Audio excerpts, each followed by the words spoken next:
Boa tarde, miñas donas e meus señores, benvidas a esta soirée literaria na librería Cartabón, a que agradezo sempre a súa hospitalidade. Para min é un placer estar aquí rodeada destes andéis acumulados de libros e, ademais, en amabilísima compañía.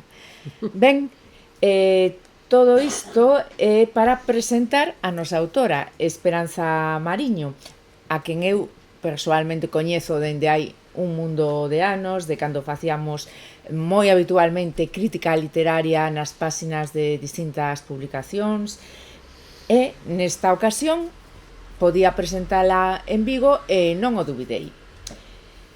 Pois ben, aquí estamos, a pousa da libélula e o que nos trae é, vou facer unha presentación breve e persoal, susceptiva, e despois vos diredes. Da biografía da nosa autora respecto a esta obra falará quizáis ela máis axeitadamente. Eu destacarei cuestións da súa biografía en xeral, porque as súas investigacións, as máis recentes sobre Isaac Díaz Pardo, son dignas de eloxio. A obra A mensaxe entre as sombras, a obra poética de Isaac Díaz Pardo, publicada en Xerais no 21, para min é unha obra de referencia. E despois, por falar xa deste 2024, As escumas da letra, que é a biografía de Luisa Villalta. Creo que esas dúas obras teño que mencionalas entre moitas outras que ten e que pode verse pois no seu perfil biográfico editado.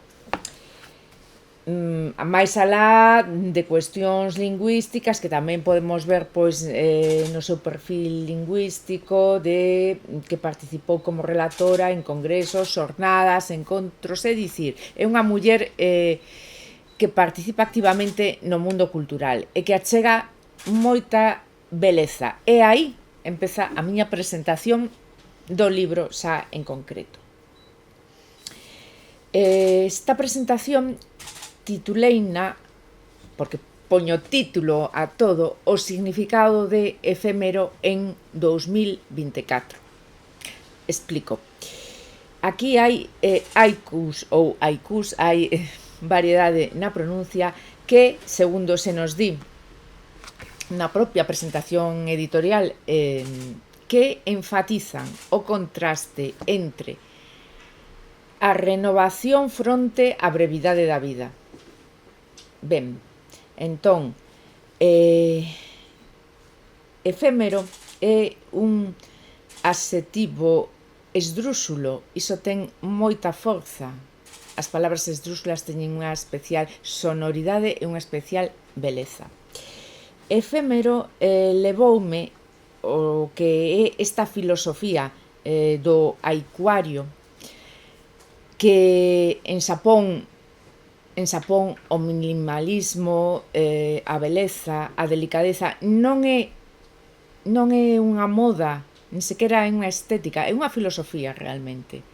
Eu creo que aí foi onde conectei co significado de efémero. Entón, sempre establezo conexións literarias, son unha letra ferida, como todos os que veñen a todas estas presentacións, onde fun parar a Le Petit Prince, o Principiño, traducido por Carlos Casares en... teño que ver... Si, hai 52 anos, en 1972 foi Le Petit Prince, efémero. Entón, que temos? Que esa beleza, esa delicadeza e esa filosofía de Antoine de Saint-Exupéry conecta, para min, estou a falar deses elementos conceptuais, conecta para min coa pousa da libélula. Agora explico máis, por qué. Hai un momento no Principiño no que o vello xeógrafo négase a contestarlle unha pregunta, e o Principiño, unha vez que facía unha pregunta, non admitía que non se lle contestase. Tratábase da rosa, xa sabemos, o amor, non? O amor, pero tamén a beleza. A rosa realmente é o namoro, a beleza, é moitísimas cousas, como todo no Principiño, que ten tantas lecturas. tantas capas de lectura. Entón, dixera o vello xeógrafo da Rosa que era algo efémero. O Principiño non sabía o significado desa palabra e ao mesmo tempo xa estaba desacougado, porque ele estaba namorado da Rosa. Aí hai, bueno, coñeceredes a obra, aí hai moito sufrimento, moita espiña, non? Pois sí, as rosas teñen espiñas e aquela tiña espiña e ese amor era unha espiña, pero era efémero ata que conseguiu a resposta. Cando lle di ao xeógrafo que esa beleza, que o seu amor, que esa delicadeza era algo ameazado de próxima desaparición. Os xeógrafos, a sabedes, era todo moi cuadriculado, algo ameazado de próxima desaparición, tal cal. Ese é o significado de efémero, pero tan desacougado quedou o Principiño porque non cadra o que podemos sentir con que sexa efémero. E hai tantas cousas efémeras, e o amor, dende logo, Saint-Exupéry aí cravou a cousa, e o amor, sí, pode ser efémero, pero deixa desacougado escoitar esa definición de efémero, que era a rosa, que era a beleza, que era o seu corazón. Entón, ese corazón, esa beleza, esa delicadeza será efémera, pero volvemos vela noutras cousas. E volvemos ver esa literatura na pousa da libélula. Co cal, eu xa dicen que sería breve, que son breve.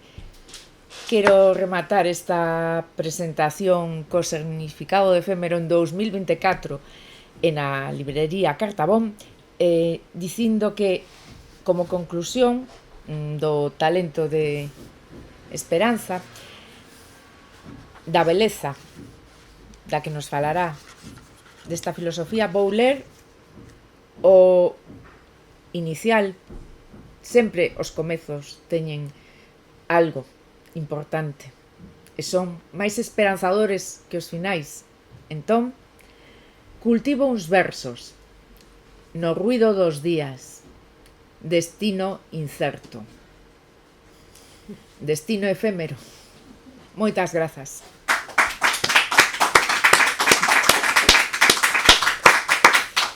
Ben, boa tarde, estou encantada de estar aquí en Vigo. Empezo polos agradecementos, porque deben nacidas e ser agradecidas. Grazas primeiro a Laura, non contaba eu con que este jaicuario fora dar con Saint-Exupéry e co Principiño, pero pode ser, moi orixinal a presentación, moi curiosa, encantoume. Moitísimas grazas a Cartabón, xa é a segunda vez que estou aquí. Entón, pois, moitas grazas sempre pola colaboración para ceder o local, sempre axudando os autores, e moitas grazas á familia Monroy Rivas, porque é imprescindible que este aquí esta noite. Ben, eu quería empezar tamén o libro, por suposto, é unha obra de creación miña, pero a metade do traballo tivo a un bo compañeiro, un grandísimo amigo, que este señor que está detrás de min na pantalla, chámase Takekazu Asaka, naceu en Tokio no ano 52, é dicir que ten xa 72 anos, e el autodefínese como o embaixador da cultura galega. El di literalmente embaixador de Galiza no Xapón.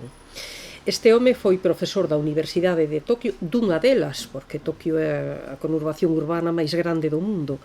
Entón, creo que se chama Sudayuku, que se chamaba a súa universidade, pero hai 2 anos retirouse, e agora é profesor emérito, e como bo xaponés non para nunca de traballar. Entón, neste momento, neste preciso intre, ele está a traducir as cantigas de Santa María de Afonso X o Sabio da súa escola poética. Xa traducira algunhas, pero está ampliando ese repertorio. Ben, el ten traducido desde o galego ao xaponés unha cantiga de Martín Codax, ten traducido algunhas cantigas de Afonso X, xa dixen, algunhas obras de Rosalía de Castro, de Ramón Cabanillas e de Uxío Novoneira. Entón teño a honra de ser a sexta dese glorioso elenco. Obviamente eu non teño nada que ver con ese grupo de excelsos, pero son amiga del desde hai 34 anos, moi boa amiga. Entón tivo esa deferencia comigo a de traducirme. Esta mesma tarde un colega meu falou comigo porque quere que lle faga outra traducción. Entón, este home, a partir de aquí vaise cotizar e creo que lle van facer moitas encargas. Pero, en calquera caso, quero que a xente o coñeza porque o labor de Taque con respecto a nosa lingua e cultura é extraordinario. Hai que dicir que ele é membro académico, membro electo da Real Academia Galega.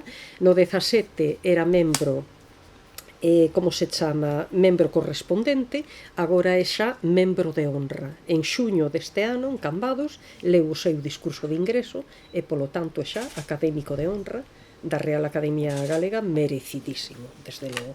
Unha gran persoa, un amigo moi leal, un grandísimo traballador, un grandísimo admirador de Galiza. Salvo na pandemia, que Xapón se pechou e non permitía nin sair nin entrar, salvo ese período, el non hai verán que falte aquí. Sempre divide as vacacións entre Cambados e Santiago. E despois móvese por aí e vai a outros lugares. Pero eses dous son sempre lugares de referencia. Entón, este é o meu traductor. E hai que decir que o libro ten esa singularidade, que é bilingüe galego-xaponés. Entón, non é común porque hai obras galegas traducidas ao xaponés, pero son a través do español, non directamente. Taque fala perfectamente galego e entón as versións que fai son sempre directas. Esa é a singularidade del. E logo este poemario ten tamén uns gravados, uns ukiyo-e, que falarei no seu momento. De momento, deixámolo así, logo volverei sobre isto. Ben, xa que temos internet aberto, vou facer outra cousa, proxectar outra cousa que me interesa, que é un cadro de Castelao. Ese cadro chamase Vento Mareiro. Vento Mareiro é un libro de Cabanillas. Aquí aparece no Zumbiño de Cambados, que tamén leva ese nome, pero, claro, voulle poñer Castelao, porque senón imos tardar moito máis en chegar. Repito, claro, aí aparece Vento Mareiro Cabanillas, efectivamente, porque é un poemario, pero a min o que me interesa agora é o cadro de Castelao, porque esta é unha estampa de estilo xaponés totalmente.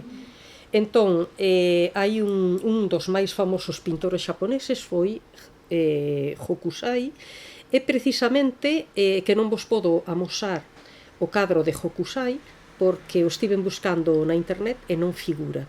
Non é un ukiyo tan famoso como este, que este é unha imaxe universal que coñece todo o mundo.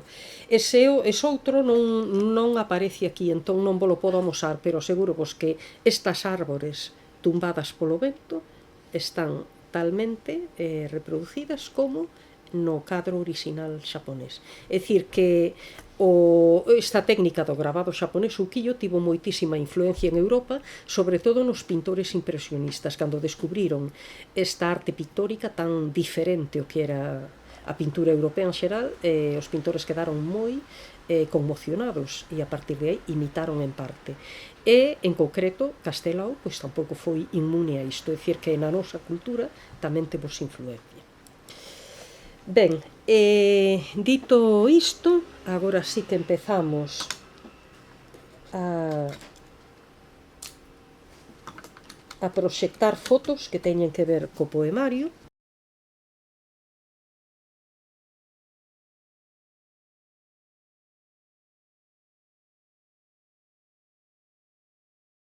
Ben, aparentemente este é un lugar, unha especie de aldea, vense hai unhas casas, uns letreiros que están indicando unha entrada. Aquí tendes un hórreo, entón sabemos que estamos en Galiza. O que me interesa sobre todo é este lugar da dereita, ese espazo. Hoxe en día está alcatranado, está modernizado. Isto é unha das entradas á vila da Pobra do Caramiñal. A Pobra pertence á provincia da Coruña, está á beira da ría da Arousa, é unha ría que a parte norte coruñesa, é dicir, a Pobra, Ribeira, Boiro, Rianxo, e a parte sur da ría pertence a Pontevedra, é dicir, Cambados, Vila García, Vila Xoán. Entón a Pobra é o final da Coruña. Aínda que eu nacín en Santiago, a miña familia materna é de ali, entón é un lugar de referencia para min, porque vivín parte da miña infancia, non enteira, senón parte, e volvía nos veráns. Entón, este é un lugar, repito, insignificante, pero para min en concreto ten un simbolismo sentimental fortísimo. Como a poesía é o lugar da filosofía, pero tamén das emocións, e iso é o que fai un haiku, non? É a sinxeleza dun momento, pero que o consagra na eternidade. Entón, este lugar é curioso porque, vedes que aquí hai unha especie de beira, á dereita, agora ten alcatrán, pero no seu día, miña aboa e as mulleres da súa época estean unha das entradas da vila, entón entraban coa cabeza cargada, como lido, sabedes que é unha especie de turbante que servía para apoiar as cestas, entón traían esas cestas na cabeza ou nas mans para entrar na vila e vender produtos ou ben compralos. Entón, non é un topónimo oficial, porque aquí non existe tal topónimo, a aldea máis próxima é Quintáns, ese topónimo sí que existe, pero estas mulleres a nivel popular descansaban aquí, era xusto a entrada á vila, entón pousaban as cestas e todo o que traían en riba e bautizaron este lugar como a Pousa. Entón, iso eu seino a través de miña nai, porque claro, cando miña avoa facía isto era moi nova, iso eran tempos remotos para min. Pero miña avoa foi fundamental na miña vida, entón é unha especie, este libro de homenaxe a ela e as mulleres desta época que tantísimo traballaban. Entón, atención, porque a Pousa é un lugar positivo, é un lugar de refuxio e de descanso. Esa é a primeira parte do título, a Pousa, e despois a libélula. Que é a libélula? Para min é un símbolo. Os poetas poden xogar sempre con metáforas e con símbolos, é a súa licencia. E que é libélula? Para min é o símbolo da vida humana e os seus avatares, pero non só, tamén é o símbolo do mundo natural, dos animais, da paisaxe, etc. Descubrín, isto sí que foi por casualidade, pero veume xenial.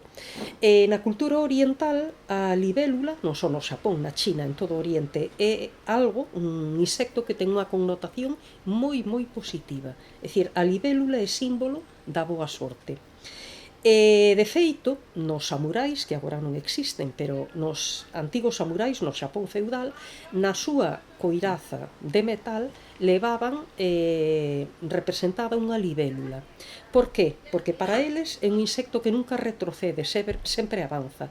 Entón significa o coraxe na loita. Un samurai nunca xamais retrocede, sin medo ao perigo, sempre vai avanzando. Entón é un símbolo dos samurais tamén. Pero, aínda máis, no antigo Xapón, estou falando no Xapón milenario, da mitoloxía xaponesa verdadeiramente clásica, e Nippon, que é o nome do Xapón, é algo moderno. Antigamente era, non sei xaponés, pero era algo así como a Kutsumisho, e significaba literalmente terra das libélulas. É dicir, Xapón é o país dos homes que nunca retroceden, dos homes que sempre miran cara ao futuro, dos homes valentes, en suma. En total, o título pareceume precioso. A Pousa é ese lugar de recreo, certo modo, de descanso, e ao mesmo tempo da libélula, que é algo que dá sorte. Entón, a verdade é que me encantou. Ben, hai máis fotos. Imos ver, esta é unha foto da praia, dunha das praias, que ten moitas. E outra vez imos minimizar, a ver como podemos. Agora é demasiado. Creo que así se pode ver. Unha das praias é a praia da illa, en concreto. A Pobra ten moitas praias, ten preto unha illa, de aí o nome, e collín isto porque me parece unha paisaxe moi xaponesa, precisamente. Se reparades, o piñeiro está, debido ao vento, unha zona moi ventosa esta, o piñeiro non está ergueito, que o que se supoñía, está retorto e virado cara á dereita. Iso é porque está moi batido polo vento. E disto hai moito no Xapón, pensade que o Xapón é unha illa tamén, e ten moito disto. Por outro lado, a concepción de beleza xaponesa é precisamente busca isto. Nos buscaríamos a armonía, o número áureo, todo equiparado, demasiado homoxéneo en Occidente. E en cambio, no Oriente, se non hai unha irregularidade, se non hai algo que distinga do resto, non é beleza. De feito, hai unha arte que agora non lembro o nome, pero é de recompoñer unha cunca ou algo que rompeu. Entón, iso ten as marcas do tempo, ten a marca de algo irregular. E iso, en vez de desvalorizar o obxecto, polo contrario, revaloriza. Entón este piñeiro é tamén moi de Castelao, no cadro que vos amosei antes, de Bento Mareiro, pero ao mesmo tempo é moi xaponés. Quero dicir que en Galiza, aínda que pareza mentira, temos máis concomitancias co Xapón das que podería parecer a simple vista. E digo a simple vista que parece que non temos ninguna, pero aseguro vos que temos e máis dunha. Temos aquí outra foto, podería poñer moitas máis, pero non ten sentido. Entón, esta é unha congostra. A min gustame moito esa palabra, porque é unha palabra que se está perdendo realmente, non? Todo mundo sabe o que é unha congostra. Hai xente que non, é moi normal que non se saiba. Unha congostra é un carreiro, é un camiño moi estreito e que normalmente non está aberto á luz. É dicir, un camiño estreito e sombrizo, que ten sombra. Nesta que tendes, mirade, por un lado hai árbores e pola outra hai un muro. Entón, como vedes, é unha especie de pasadizo estreito, hai moita luz, porque estas fotos foron tiradas no verán, entón hai moito sol. Pero mirade as follas todas do outono e do inverno que están aí acumuladas. Como é algo estreito, aínda que lle dé ao sol, sempre hai sombra de alguna forma. Si vedes, o sol reflíctese, sí, por abaixo, pero na parte do muro sempre hai sombra, en pleno verán. E se vos fixades, ten esa pátina verde, que é o brión, en castelán sería musgo, e non o perde en todo o ano, ni siquiera no verán, porque é unha zona a que lle chega pouco sol é unha zona húmida. Entón, que ten de especial isto? Pois un carreiro estreito, vai a cousa. Pero para mí foi moi especial porque isto pertence ao concello de Santa Uxía de Ribeira, que está ao lado da Pobra, e un verán fomos unha amiga miña e eu non o coñecía, entón esta congostra é bastante popular e chamase a congostra da Carballa. Entón dixome, queres coñecer unha congostra? E xin, pois sí, porque non? Pareceme moi típica. E fomos conversando a través dela. E foi unha tarde deliciosa, unha tarde onde as dúas estábamos de vacacións, sin presa, tranquilas, relaxadas, unha conversa deliciosa, e para min foi un deses momentos na miña vida que podo dicir de relax e de acougo. E entón decidín escribir sobre iso. Cando a miña amiga leu o poemario, non lle dixera nada, descubrí a congostra e preguntei a posteriori, sabías que era a nosa? E dixo sí, intuíno, non? Entón, pois unha persoa diría, que parvada, unha conversa trivial entre dúas mulleres. Sí, pero para min ese foi un momento de eternidade e realmente de, como din eles, satori, unha especie de revelación. Entón, quixen plasmala. O outro sitio, como vedes, é humilde, eu non traio aquí grandes palacios, nin diamantes, pero é algo que a min me influiu moitísimo e de aí naceu o poemario. Esa é a sensibilidade do poeta, do literato, de captar ese intre. Ben, agora imos falar un pouquiño do haiku. Estaba por aí o libro de Mari Carmen, que debe ter Uxía, non? Uxía, que é precioso. É unha colección de libros de Editorial Satori, que é especialista en español sobre literatura xaponesa. Non ese é este, o outro, o de Saki. Ben, ela pode amosalo un momentiño, e que é unha colección que a ver, a quen lle guste o haiku, claro, que non lle guste, excusa, pero é unha colección preciosa. Entón, na miña casa, deixame aquí un momentiño, por favor. Ben, entón, todo o mundo que queira coñecer a literatura xaponesa, esta editorial Satori é imprescindible. Entón, na miña casa hai toda unha colección destes libros e de moito máis. A min gústame moitísimo non só a poesía, a poesía máis que narrativa, a verdade, pero toda a literatura oriental me gusta moito, tamén a chinesa, non só a xaponesa, a oriental en xeral. Entón, por que me gusta? Eu non podo responder a esa pregunta, é como se a unha persoa lle din por que che gusta a cor verde non a marrón, pois porque sí. Entón, eu empecé a ler os clásicos xaponeses e chineses, encantáronme, creei unha boa biblioteca, e a partir de aí intereseime moitísimo polo haiku. Clásicos son, por exemplo, Masaoka Shiki, pero podo falar dunha muller. As mulleres teñen bastante importancia na literatura xaponesa. É un trazo que me chama moito a atención, porque en Occidente no medievo e así non temos tanta cousa de mulleres. E, en cambio, no Xapón xa tiñan, e na China tamén.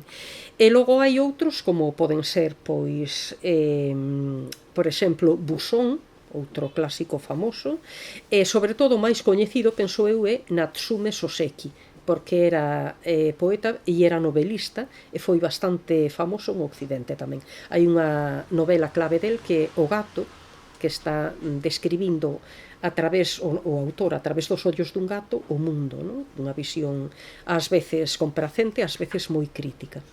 Entón, estes que citei son precursores do haiku.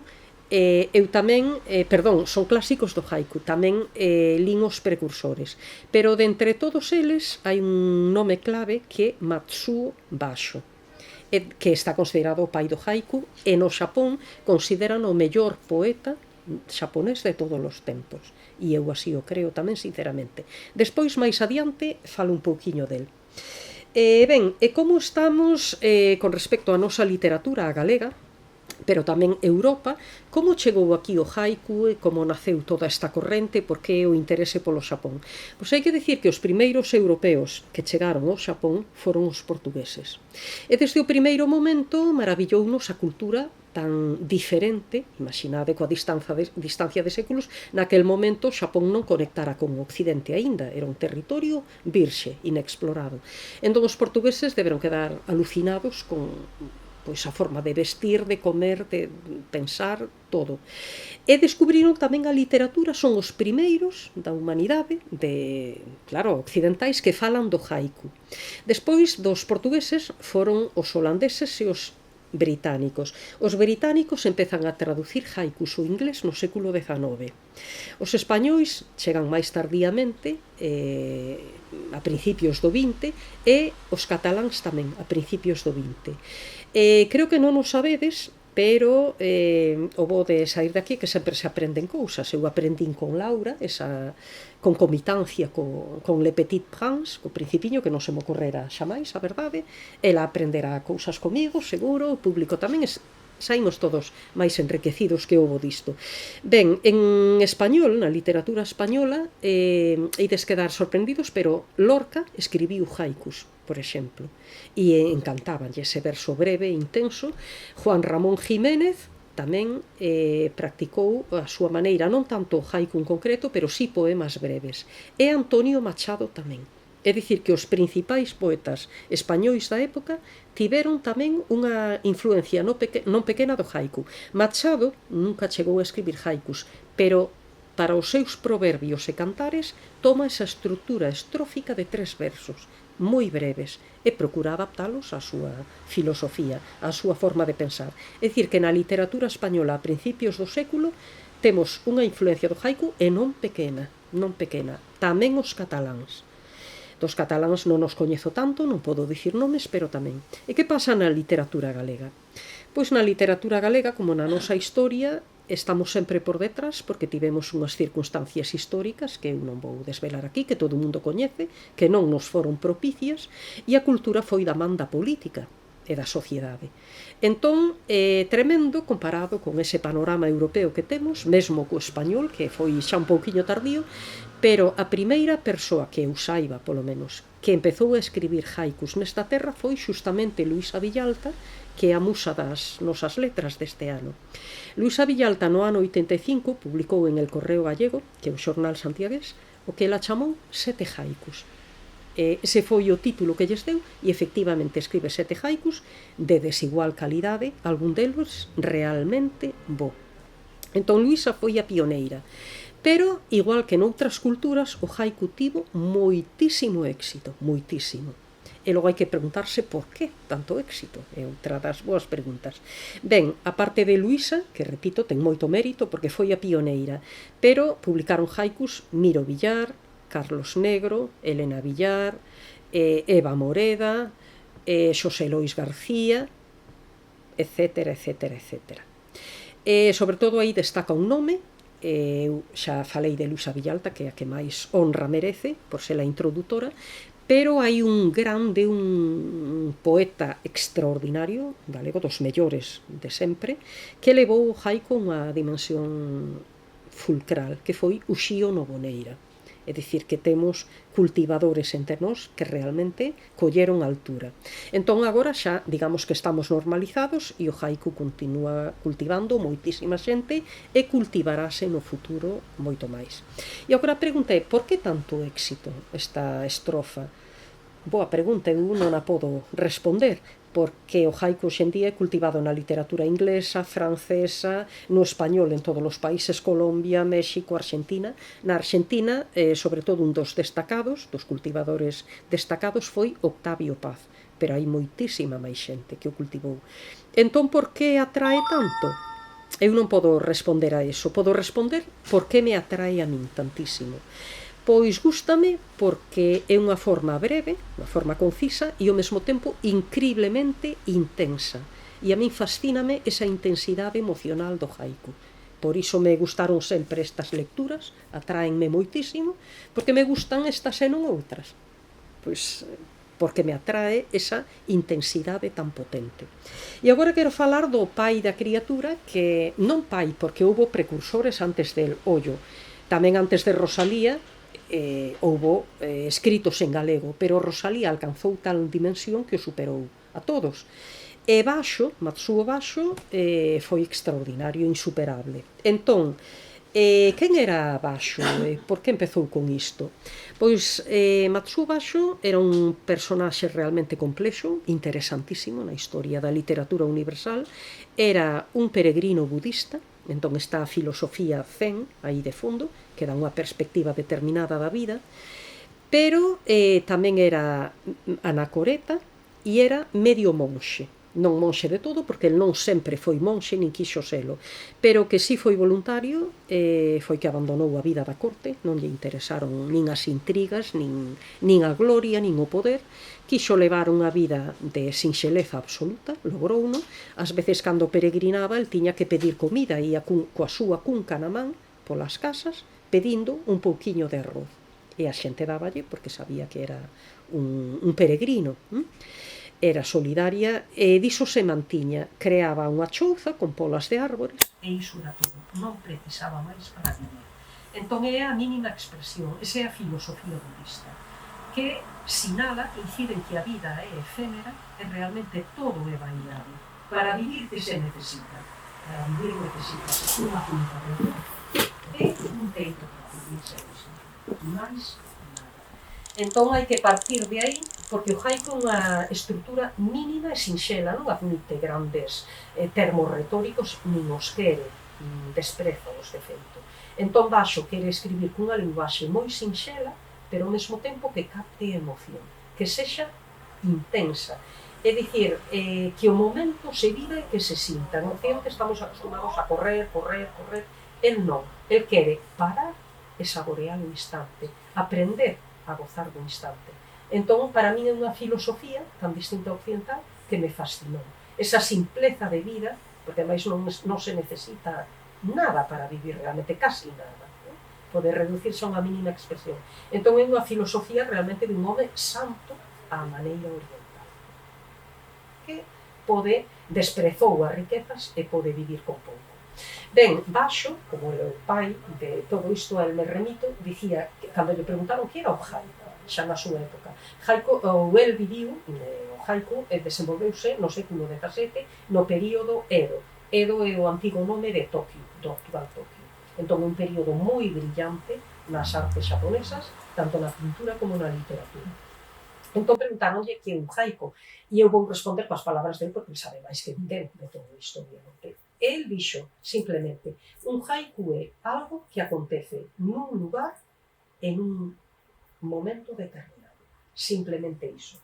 E vou ler un haiku del, que é un modelo que se toma, digo porque non o sei de memorias, non podo improvisar. Un haiku que é o que sempre se cita del, porque o emblema é realmente o prototipo de haiku.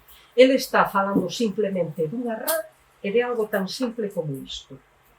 Un bello estanque, unha rá que salta, o son da auga. Tan sinxelo como iso, non? Un lugar, un bello estanque. Un estanque xa decrépito, que tivo o seu período de gloria, pero xa pasou. Unha rá, un animal tan humilde, non é unha garza, non é nada grande, e ese son que a auga fai cando a rá salta. Realmente, iso é a vida para baixo. Entón, esa é a esencia do haiku. Tomar algo humilde e proxectalo para sempre. Porque é a reivindicación do humilde, a reivindicación da vida desde o máis simple, non busca grandes cousas, nin grandes ambicións. A vida é simplemente iso, non? Unha rá e un bello estanque. Ben, relacionado con isto está a pintura xaponesa da época que se reproduce no libro. Estes son gravados auténticos dunha exposición que eu puiden ver, entón quiteille fotos.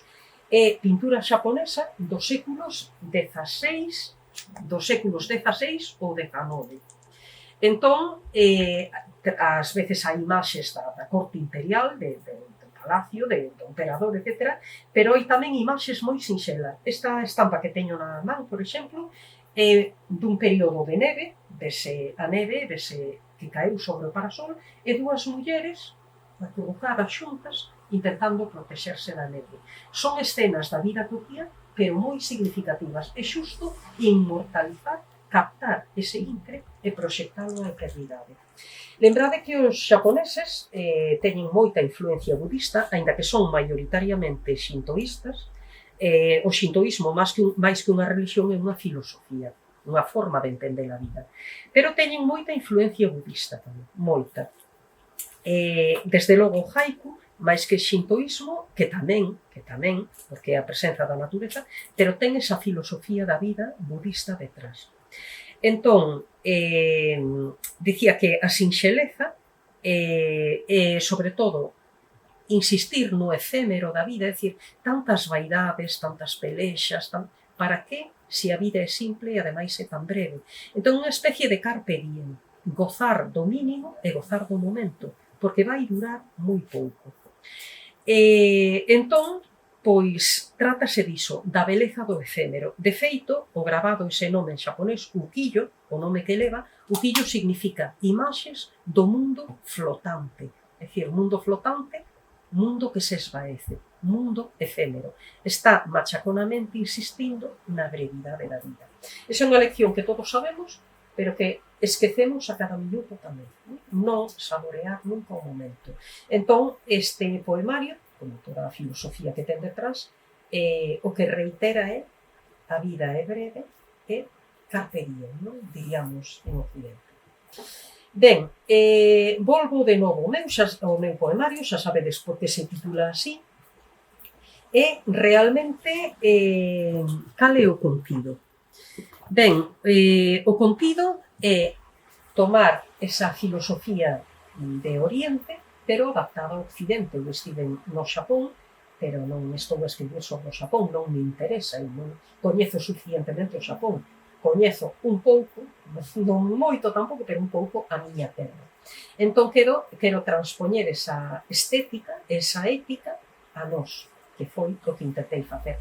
O público dirá, os lectores dirán, as lectoras, si o logrei ou non, pero esa era a miña intención.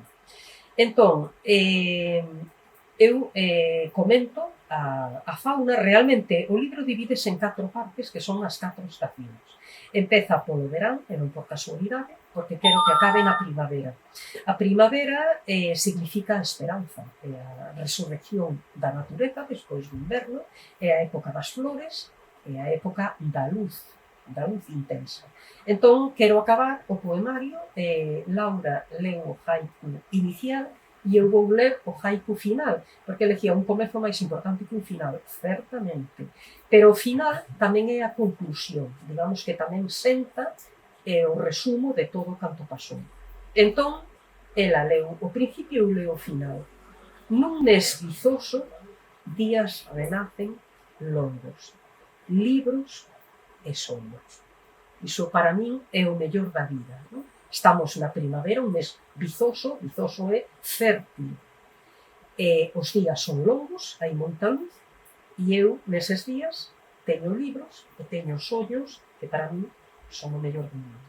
Entón, era tamén achegar á xente esperanza. É dicir, a xente que lea o poemario sairá como se di vulgarmente con bo corpo. Non? Hai autores que transmiten o seu malestar, ou que queren denunciar situacións, eu aquí tamén o fago, pero sempre cunha visión positivista. Non quero que o lector me saia desacougado, quero que o lector reflexione sobre unha serie de cousas, pero que saia valorando moito máis a vida. A vida non é algo para perdela inutilmente.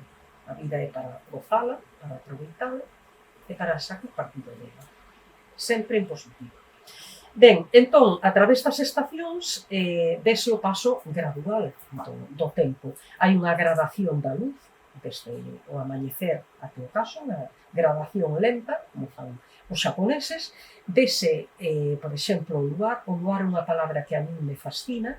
En castelán non existe, en castelán existe lunar. Esta mancha que temos na pel, estas manchas, antigamente críanse que eran provocadas pola luz da luna. Iso é anticientífico, pero de aí ven o nome lunar e a mancha provocada pola lúa.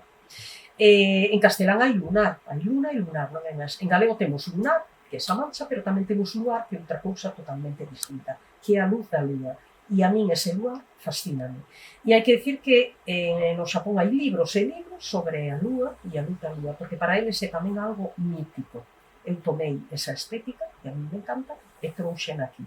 Entón, aparecen esas horas do día, aparece o paso gradual das estacións e a nosa flora e fauna. Entón, aínda que aquí aparece Compostela, nunca directamente, pero hai tamén estampas compostelás, realmente o lugar de orixe sabedes que é a Pobra. E máis aparecen caramuxos, pegas. Que flora aparece? Pois os ameneiros, as árbores que medran xunto aos ríos, toxos, vides, flores que me encantan, as dalias que representan o outono, as azucenas que nacen ao final do verán, están indicando tamén o inicio do outono, etc. É unha flora e unha fauna característica. Pero non só todo estética, porque se parece, que bonito, non? A flora e a fauna, que beleza. E si que hai, porque a natureza é belísima. Pero non quería que quedase solamente aí, non un puro esteticismo. O puro esteticismo a min, en concreto, no mundo en que vivimos, pareceme bastante groseiro. Porque sería indiferenza tamén contra os males que hai no mundo, e non estou de acordo con iso. Non soporto só os estetas. Ese grandismo parece dunha indiferenza bastante cruel. Entón hai denuncias tamén. Cal é unha denuncia que eu fago? Pois, por exemplo, os incendios, que son unha praga, que ocorra un accidente, que se queime un monte, se un accidente mala sorte, pero que non podo comprender, nin desde o punto de vista lóxico, nin ético, que alguén queime un monte á forza, que todo ese ecosistema desapareza, animais, plantas, árbores, pareceme un crime auténtico. Entón, hai unha denuncia dos incendios. Cando eu escribía algúns destes haikus, porque isto foi un proceso no tempo, pero daquela, cando eu empecé, estaba comezando tamén a guerra de Ucraína. A guerra de Ucraína vai facer 3 anos en febreiro, non sei vos, pero non lle vexo o remate. Parece unha historia interminable. E non contentos con iso, que volvíamos ter guerra en Europa, despois da Segunda Mundial, e temos agora o Oriente Medio incendiado. Que non quere unha cunca, 2 ou 3. Entón, que pasa no mundo? Non damos atallado ás guerras, non? E logo, outro tipo de denuncias a sociedades desigual. Por exemplo, Compostela, onde está retratada? En Compostela hai moitísimo sen teito. Non sei se nos foron todos para ali, a través do Camiño de Santiago, o que pasa. Pero desde logo aquí en Vigo non vexo tantos, na Coruña non os vexo. E ali están debaixo dos soportais de correos, da bella estación de autobuses. Só hai que pasar un día por ali, debaixo dos soportais, acubillanse. Entón eu tamén denuncio esa mendicidade, porque existe un mundo tan desigual en que hai xente multimillonaria e hai xente que non ten onde caer morta. O mundo está mal feito. Entón, isto tamén aparece aquí. Quer dicir que non é só unha pura recreación estética, sería demasiado groseira para mí, non? Hai unha visión do mundo que sí, di un amigo meu que é filósofo, e di el que o mundo é duro, a vida é dura, pero ao mesmo tempo el di sempre cantísima beleza.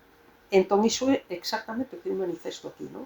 Cantísima beleza, aínda que o mundo sexa tan duro.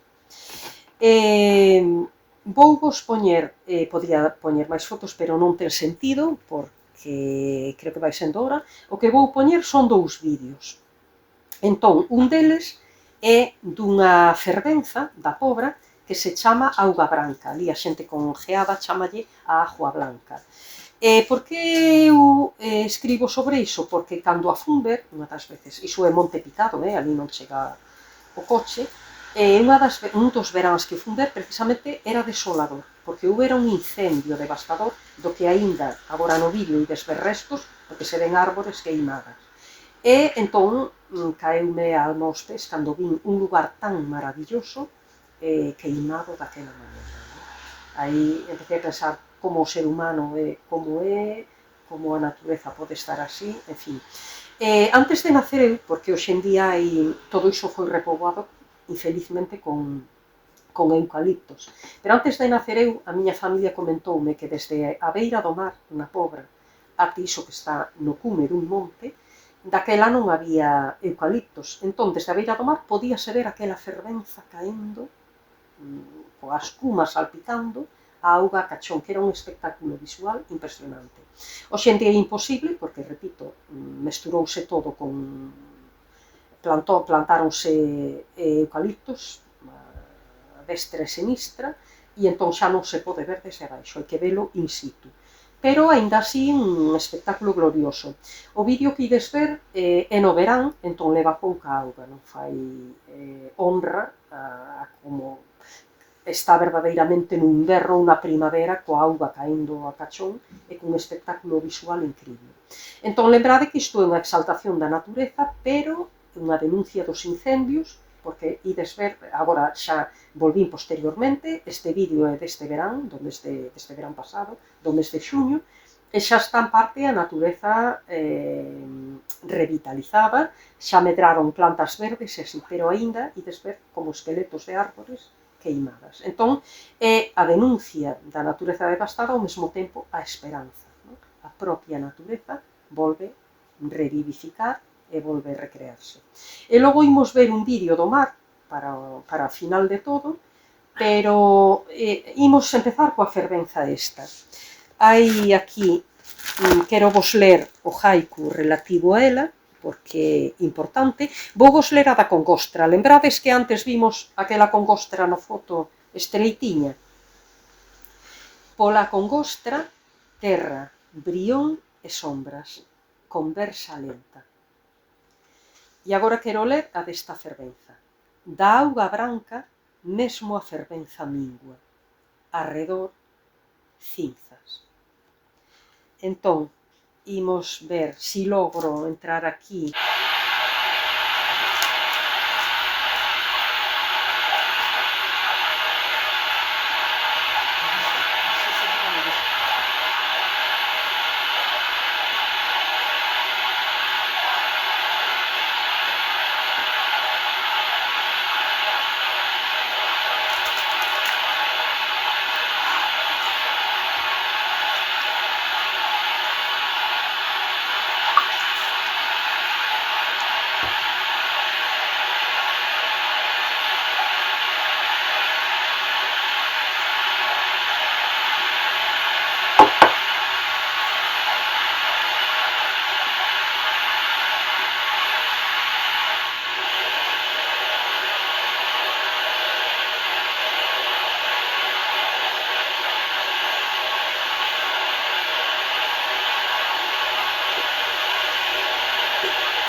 Esta é unha rá, non estaba no programa, pero...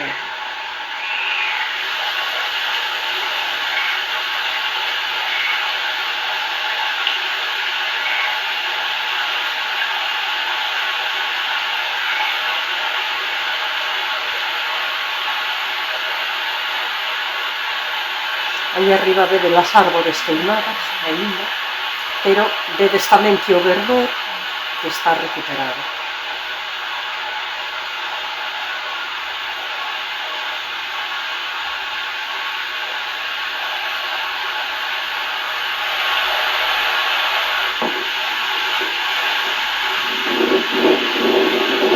Isto é o vento.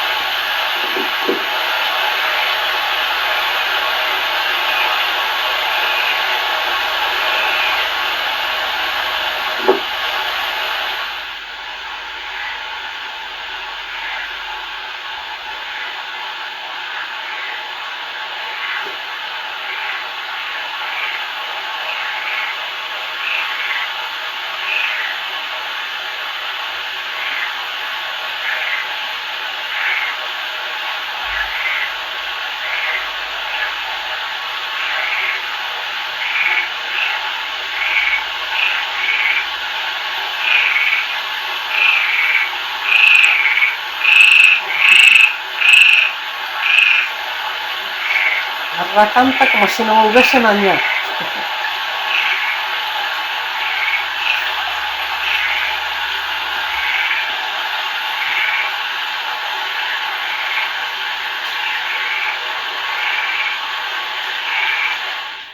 Mirade esta imaxe final, aí vede a ría da Arousa, ao outro lado está en Vila García, Cambados, etc.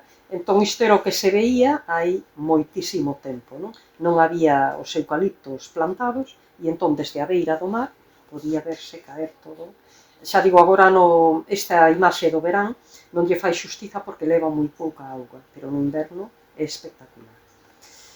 Ben, e agora, para o final, eu quero facer algo diferente. Normalmente os literatos, obviamente, ensalzamos a palabra, pero lembrade que este haiku a que ensalza realmente a natureza. Todos nós pasaremos, que somos efímeros, como recorda a filosofía budista, pero a natureza vai quedar. Entón eu non quero que o derradeiro sexa a palabra, sino que sexa a natureza que, por así decirlo, fale. De todas as formas, quero ler un pouquiño algún haiku máis de aquí, porque eu faleivos que había unha denuncia, por exemplo, da guerra. Quero que escoitedes como eu a entendín. Agroman flores con ecos dunha guerra, sen repararen. Empezou unha guerra e parece que a ninguén lle importa.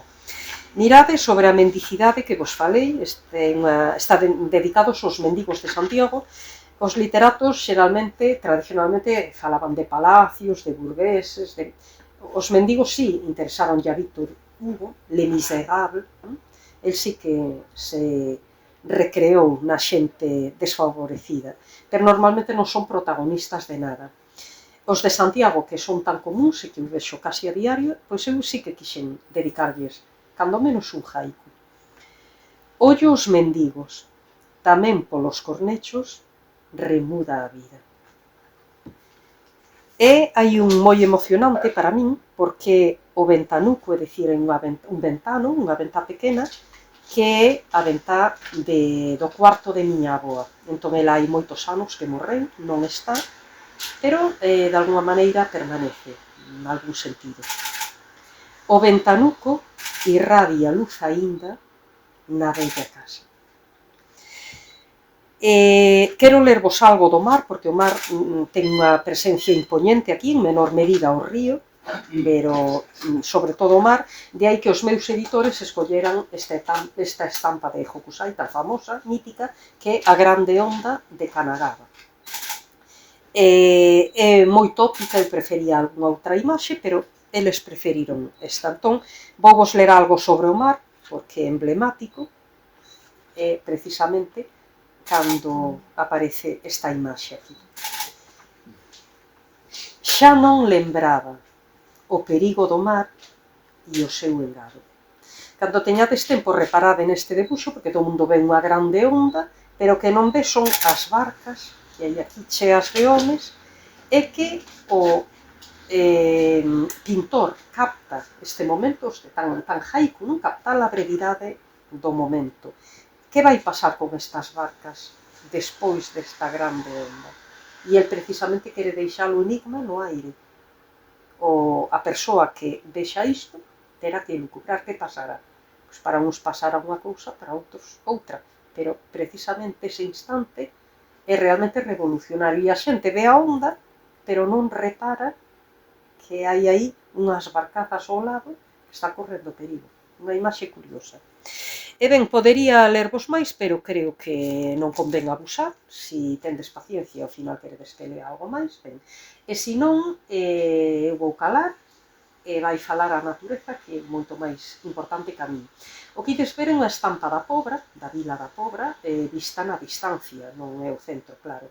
O monte que ides ver é a Curota, un monte moi literario, Ramón Cabanillas, que cambades, é do outro lado da ría, e os da Pobra ven, claro, a Curota ven ao lado deles, porque está ali, pero os de Cambados ven a mellor que a teñen en fronte.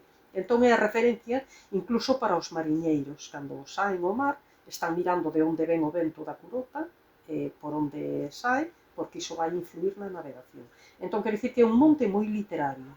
E logo veredes a vila ao lonxe, veredes unha bella chimenea, unha chimenea está isolada totalmente. É a chimenea dunha bella fábrica de conservas, que era Pereira. Esta zona foi moi conserveira, agora as conservas casi desapareceron. Curiosamente, as poucas que quedan reconvertéronse, e algunhas son de mariscos e tal, pero as menos. Agora reconvertéronse en comida para mascotas. Curiosamente, ese é o mundo no que vivimos. Agora as conservas son para mascotas, gatos e cans. Ben, entón, iso, lembrade o monte da Pobra, a vila, e esa cheminea, que diredes que pinta aquí esta cheminea ali isolada, solitaria, era a da bella fábrica.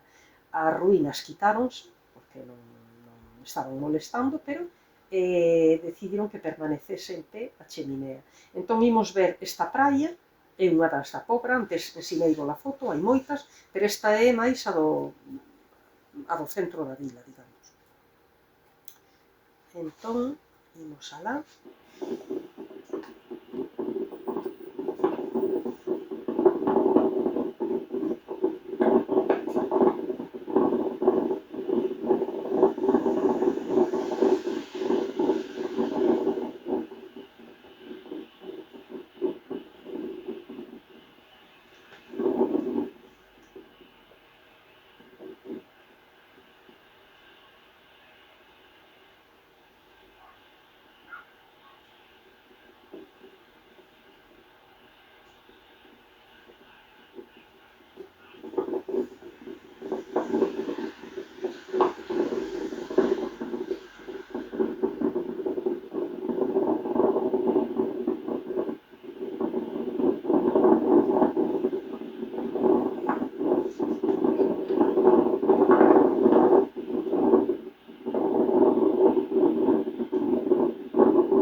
ruido era o do vento, como vistes, había bastantes ondas, entón, a ver, aquí non sei como volvemos atrás. Ben, en calquera caso, xa está todo prácticamente dito, e agora se queredes facer algunha pregunta, encantadísima. Laura, ti tiñas unha. Eu teña unha, así. Ben, en relación coa natureza, o cadro de Castelao, non sei se pode verse no Museo de Pontevedra, ou é outro que se chama Museo de Pontevedra está o Neno das Piñas, que é moi similar a ese. Sí, de Valar. A verse de colección privada, que tamén pode ser, Non sei onde está, realmente. Se me preguntas o lugar onde, non o sei. Bueno, en todo caso, efectivamente, hai de Valar, tal cal é a natureza. Entón, Castelao tamén dicía en cousas a carón da natureza, porque nel está, non é por non é máis que coincidencia, entendo eu, o que é a filosofía da natureza. Eu creo que este é o haiku, que é a conexión coa natureza nese momento da Congostra, e que Castelao tamén neses cadros e nesa visión percibía esa calma e a sinxeleza que formaba parte do seu estilo. É dicir, o estilo de vida de Castelao, para mí reflectido nese cadro, é esa filosofía. De feito, el fala das flores ventureiras tamén, tamén ten en conta a carón da natureza. Sí, sí.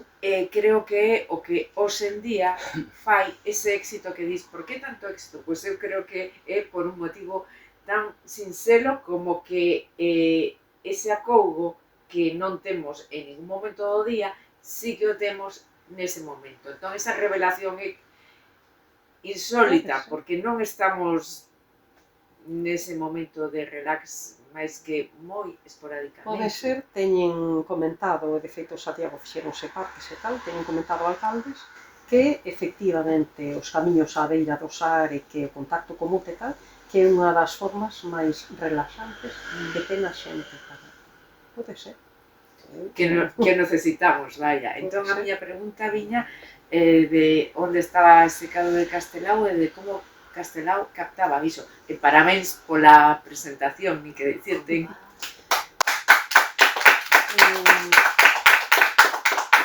O cadro, xa digo, non sei onde está, teria que miralo, pero quero que, non sei se o sabedes tamén, Castelao tivo un grandísimo amigo xaponés, do que agora non lembro o nome.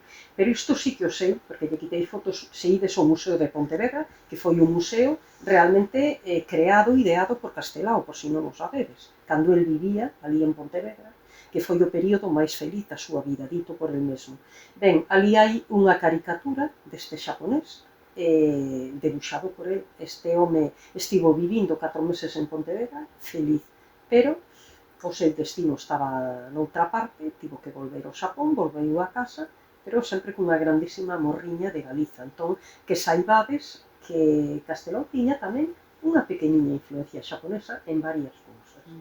E xa digo, esta caricatura do amigo del xaponés está no Museo de Pontevedra, porque a vin directamente. E como ali hai varias obras dele, eu non sei a ciencia certa cal e tal. Non sei onde está esta. Teria que consultalo. Así, teremos unha continuación da Pousa Nivel na segunda parte. Vai sair, espero que o ano próximo, non o sei, depende das editoriais, pero escribín un segundo haikuari, entón o meu desexo, o meu soño, sería que saíse o ano que ven. Se non sai o ano que ven, sai o seguinte. Vai sair, espero. Entón, pois sí, é unha continuidade con outra vez, cos haikus e con este mundo. E logo, cando veña o meu amigo xaponés, que virá o verán próximo, pois tamén continuará como embaixador da nosa cultura, non sei que andará arballando, agora sei que está coas cantigas de Afonso X, pero non para, así que estará con outra cousa. E moi ben, seguimos en contacto Oriente con Occidente. Si queredes preguntar algunha outra cousa, ou este é o momento, porque ou agora ou nunca. Yo no sería tanto una pregunta como algo que creo que está en relación con lo que has expuesto, ¿no? Y una vez en Santiago pues salí a un paseo y dije, me voy a ver las hortas, que hace mucho tiempo que no contemplo las hortas, porque hicieron allí un jardín que es un laberinto que casi impide el paso, ¿no? Y entonces llegué a ver una especie de balcón, si queréis, a ver estas huertas de Santiago. Y era un día nítido, precioso, de primavera, con muchísima luz. Y estaba contemplando la belleza del lugar. Entonces una persona que había detrás, que yo no la había visto, estaba sentada en un banco, me dijo, es bonito, ¿verdad? Y dije, sí, es muy bonito. Además es un día precioso. Y me dijo, yo vengo aquí casi todos los días. Quien esto me decía, quien esto me decía, era un sin techo. O sea, quiero decir que el mundo de las sensaciones, que creo que en la cultura occidental a veces se menosprecia, creo que es importantísimo, porque es el que nos une a la eternidad del presente, ¿no? Entre otras cosas, ¿no? Nos libera de todo el peso de nuestra existencia, de nuestros temores, de nuestras penas, ¿no? Aunque solo sea por momentos, ¿no? Y bueno, creo que está un poco en relación, como hablaste de las personas en Santiago, que no soportables, etc. Pues creo que están en O que pasa é que o noso mundo occidental minusvalorou as emocións sempre, e a nosa filosofía non é budista, precisamente outra cousa por completo diferente, non? Entón, o mundo da ambición, dos logros, non esa sinxeleza de simplemente vivir en armonía con a natureza, non? Iso é filosofía oriental, e aquí estamos noutra onda, non? É diferente. E nada máis, entón, se non hai máis preguntas, apagamos, nunca mellor dito, e vámonos. E parabéns por esta tarde, foi unha xoague literaria fantástica. Estoy